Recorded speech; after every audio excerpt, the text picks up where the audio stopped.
ചില ദിവസം നമ്മൾ വളരെ പ്രധാനപ്പെട്ട ഒരു ബിസിനസ് മീറ്റിങ്ങിന് ഇറങ്ങുമ്പോഴായിരിക്കും ഭാര്യ എന്ന് പറഞ്ഞ് മുഖം കറുപ്പിച്ചു വിടുന്നത്. അന്നത്തതോട് കൂടി അന്നത്തെ ദിവസം കൂതാകാത ഒന്നിനും പറ്റില്ല അന്നത്തെ ദിവസം. അതല്ലെങ്കിൽ നമ്മൾ വളരെ ക്ഷീണിച്ച് ബിസിനസ് നിന്ന് ഓഫീസിൽ നിന്ന് ഇറങ്ങി വീട്ടിലേക്ക് എത്തുമ്പോഴായിരിക്കും ഭാര്യ പരാതികളുടെ എന്ന് പറഞ്ഞിട്ട് പരാതികളുടെ ബാണ്ടയച്ചു. അതോടുകൂടി നമ്മളെ മൂഡ് മൊത്തം അന്നത്തത് പോകും. അതല്ലെങ്കിൽ നമ്മൾ വലിയൊരു സ്വപ്നം ഭാര്യയോട് പറയുമ്പോഴായിരിക്കും അവൾ അതൊന്നും ശരിയാവില്ല എന്ന് പറഞ്ഞ് നമ്മുടെ സ്വപ്നത്തിന്റെ കൂടെ അവൾ നിൽക്കാതിരിക്കുക. കാരണം നമ്മൾ ഇനിയും വളർന്നു, ഇവനെ ഇനിയും വളരാൻ വിട്ടുകൂടാ, വിട്ടാൽ എനിക്ക് അയാളെ കിട്ടില്ല എന്നുള്ള അവരുടെ പേടിയായിരിക്കും.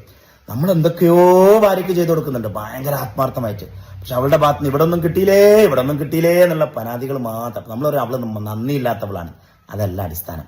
വേറെ എന്തൊക്കെയാ അവൾക്ക് വേണ്ട എന്തോ ഒരു സാധനമല്ല നമ്മൾ കൊടുക്കുന്നത്. നമ്മൾ കുറെ പണവും സ്വർണവും കാറും വീടും ഒക്കെ ആയിരിക്കും കൊടുക്കുന്നത്. അപ്പൊ ചുരുക്കി പറഞ്ഞാല് ഈ ബിസിനസിനെയും ഫാമിലിയെയും മാനേജ് ചെയ്ത് കൊണ്ടുപോകാൻ തന്നെ ഭയങ്കര പണിയാണ്. എന്നാലോ ഫാമിലി കൊളായ ബിസിനസ്സും കൊളാവും ചെയ്യും. ഇറ്റളം നമ്മളെ കൊണ്ടുപോയേ പറ്റുള്ളൂ. അപ്പൊ നമ്മളിന്ന് വെബിനാറിൽ ചർച്ച ചെയ്യുന്നത് ബിസിനസ് കോച്ചിങ് ക്ലബിന്റെ ഭാഗമായിട്ട് ഒരു ബിസിനസ്സുകാരൻ ഫാമിലിയെയും ബിസിനസിനെയും എങ്ങനെ ഒരുമിച്ച് ഫ്രൂട്ട്ഫുൾ ആയിട്ട് കൊണ്ടുപോകാമെന്നുള്ള പ്രധാനപ്പെട്ട ചർച്ച. ഫാമിലി ഉഷാറായുള്ള സുഖം മനസ്സമാധാനം വരും.